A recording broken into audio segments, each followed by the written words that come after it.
निर्मला सीतारमण को आप कैसे गलत कहते हैं? वो तो इतनी बढ़िया है कि प्याज और लहसुन के दाम बढ़ जाते हैं तो वो कह देती हैं कि मैं प्याज लहसुन खाती ही नहीं हूँ। कल को कपड़े का दाम महंगा हो जाएगा तो मैं कपड़े पहन। एक मंत्री से आप पूछ लो कि भैया देश में मंदी है, वो कहते हैं कहाँ है देश में मंदी, लोग शादी कर रहे हैं, एयरपोर्ट पे भारी भीड़ है, कहाँ है देश में मंदी। ऐसे बेवकूफ मंत्रियों को जब आप संसद तक, पार्लियामेंट तक लेके जाओगे ना तो देश की स्थिति यही होगी जो आज बना दी है। स्मृति ईरानी से पूछ लिया गया कि मनमोहन सिंह की सरकार में तो आप फुल नागिन डांस करती थी, यूं यूं करके पूरा नागिन डांस, कभी सिलेंडर लेके बैठ जाती थी, कभी कुछ लेके बैठ जाती थी। अब जब आपकी सरकार में पेट्रोल के दाम बढ़ रहे हैं तो आप क्यों नहीं कर रही? तो वो जवाब देते हैं कि पेट्रोल बाहर से आता है, पेट्रोल बाहर से आता है इसलिए इसकी कीमत पे हमारा कोई असर नहीं है।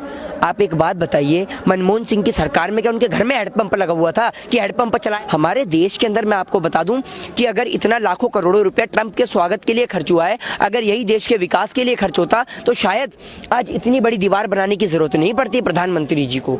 आज ये दीवार बना दी इन्होंने अमीर और गरीब के बीच।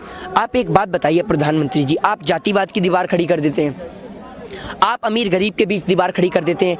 आप प्रधानमंत्री हैं, राजमिस्त्री हैं जो दीवार बनाने में लगे हुए हैं। एक हमारे माननीय गृह मंत्री साहब जो पहले तड़ीपार थे, अब वो कंडक्टर हो गए हैं। उनसे कोई भी बात पूछ लो, देश में बेरोजगारी है, शाहीन बाग, देश में मंदी है, शाहीन बाग, लोगों के घर में खाने को रोटी नहीं है, शाहीन बाग। अरे अमित शाह जी, आप गृह मंत्री हैं या किसी डीटीसी बस के कंडक्टर जो हर बात में शाहीन बाग और शाहीन बाग चिल्लाते रहते हैं? देखिए, लाखों करोड़ों रुपए इस देश की जनता का ये लोग खर्च कर देते हैं डोनाल्ड ट्रंप के स्वागत के लिए। अरे आप डोनाल्ड ट्रंप को क्यों दिखा रहे हैं ताजमहल, क्यों दिखा रहे हैं उन्हें लाल किला? आप उन्हें दिखाइए ना जो आपने बनाया है शौचालय, उन्हें शौचालय दिखाइए, अपने शौचालय में लेके जाइए ना डोनाल्ड ट्रंप को, उन्हें दिखाइए कि ये हमने बनाया है शौचालय। 6 साल में इस देश में हमने शौचालय खड़े करे हैं, एक एक शौचालय में घुमाइए और उन्हें वहां पे बिठाइए शौचालय के अंदर कि आप करके देखिए कितनी बेहतर सुविधा है शौचालय की। दिखाइए ना, आप अपना स्वच्छ भारत अभियान दिखाइए, क्यों इतनी बड़ी दीवार खड़ी कर कर उन गरीबों को दुबका रहे हैं?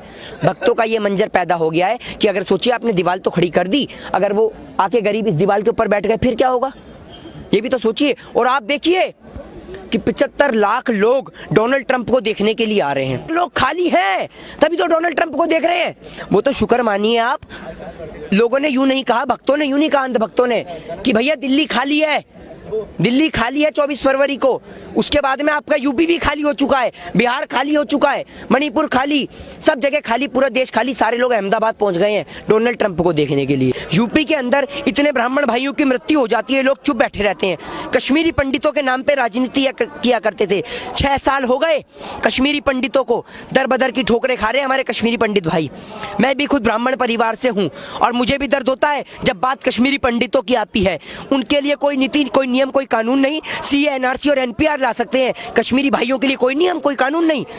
वो लोग 6 साल हो गए जिनके नाम पे राजनीति करते थे, 6 साल दर बदर की ठोकरें खाते हुए। जनाब 6 साल बहुत होते हैं। 6 साल के अंदर उनके बच्चों का जीवन खराब हो गया, नया एडमिशन मिलता है स्कूल के अंदर, पूछने जाते हैं, कहते हैं तो कहाँ से आए? कश्मीर से, तो एडमिशन नहीं मिलता उनके बच्चों को। ये हालत है और आप सोच रहे हैं कश्मीर के नाम पे राजनीति कर ली। इस देश की दलाल मीडिया वो है जो कश्मीर बंद रहता है तो सवाल नहीं उठाती, नेट सेवा बंद रहती है तो सवाल नहीं उठाती, और एक दिन रोड बंद हो जाए तो दलाल मीडिया के तन बदन में आग लग जाती। सुधीर चौधरी जैसे लोगों ने तो आज देश के चौथे स्तंभ के अंदर जंग लगा दी है। और मैं आपको बता दूं कि ये वो लोग हैं कि जो चौथे स्तंभ को घेरने का प्रयास कर रहे हैं, ये लोग कर रहे हैं। ये वो लोग हैं जो खुद जेल में रहते हैं और शाम को 9 बजे प्रोग्राम चला देते हैं देशभक्ति का, राष्ट्रवाद का। ये फर्जी राष्ट्रवादी लोग हैं, ये बताएंगे हमें देशभक्ति क्या हो। इन्होंने आज देश के चौथे स्तंभ के अंदर जंग लगा दी और अगर यही हालत रही तो ये चौथा स्तंभ निश्चित ही एक दिन गिर जाएगा और इसको आपको और हमें बचा के रखना है, इसे खत्म नहीं होने देना। कुछ दलाल पत्रकारों के कारण जो सत्ता की दलाली में चूर हैं, आप क्या चाहते हैं उनके कारण हम इस देश के चौथे स्तंभ को बेकार होने देंगे? हरगिज नहीं होने देंगे। इस देश के अंदर आज भी रवीश कुमार जी जैसे, अभिषार शर्मा, पुण्य प्रसून वाजपेयी जी जैसे पत्रकार आज भी जीवित हैं, जिससे इस देश की रियलिटी और फैक्ट को दिखाया जा रहा है। खाने को पब्लिक पर रोटी नहीं है, सूखी रोटी नहीं है, प्रधानमंत्री जी मशरूम खा रहे हैं। कहां से आ रहा है मशरूम का पैसा? प्रधानमंत्री जी इतना पागल बनाते हैं, 10 लाख का सूट पहन के पब्लिक को 15 लाख की टोपी पहनाते हैं। और मैं बता दूं, इस देश में कोई गरीब नहीं है, कोई गरीब है ही नहीं इस देश में। अब बताओ, प्रधानमंत्री जी मेरे 15 लाख के कर्जदार है। अब मैं जब चाहूँ प्रधानमंत्री से पूछ सकता हूँ, प्रधानमंत्री जी मेरे 15 लाख कब देंगे? बताइए, जगह बता दीजिए, लेने में आ जाता हूँ 15 लाख रुपए। इस देश का प्रत्येक व्यक्ति के कर्जदार है इस देश के प्रधानमंत्री 15 लाख रुपए। अब आप कहेंगे 15 लाख रुपए तो मात्र जुमला था, तो आप एक बात बताइए, बेहतर शिक्षा, बेहतर स्वास्थ्य का जुमला नहीं था? सभी कुछ प्रधानमंत्री जी जुमला ही देते हैं। प्रधानमंत्री जी का ऐसा था, पहले आम चूसते थे, अब देश की गरीब जनता का खून भी चूस रहे हैं आम के साथ में। 45 साल में अनएम्प्लॉयमेंट सबसे ज्यादा, 40 साल में खपत रेट सबसे कम। ये है आज देश की स्थिति। आज देश के अंदर अंबानी और अमीर हुआ जा रहा है, अडानी और अमीर हुआ जा रहा है। रोजगार दिख रहा है आपको कहीं? हालांकि रोजगार प्रधानमंत्री जी ने सबको दिया, पर अब गलती हमारी है, हम लोग उसका लाभ नहीं उठा पाए। प्रधानमंत्री जी ने तो कहा है, सुबह में आप चाय बेकिए, दोपहर में पकोड़े तल लीजिए और रात में चौकीदारी कर लीजिए, हो तो गया रोजगार। प्रधानमंत्री जी ने कहा है, पर लोग उस रोजगार का लाभ नहीं उठा पा रहे हैं। अमित शाह जी ने तो अपने बेटे को दे दिया रोजगार, उन्होंने तो बीसीसीआई में उन्होंने सेक्रेटरी बना दिया। बस बाकी देश की गरीब जनता जो मर्जी करे वो करती रहे।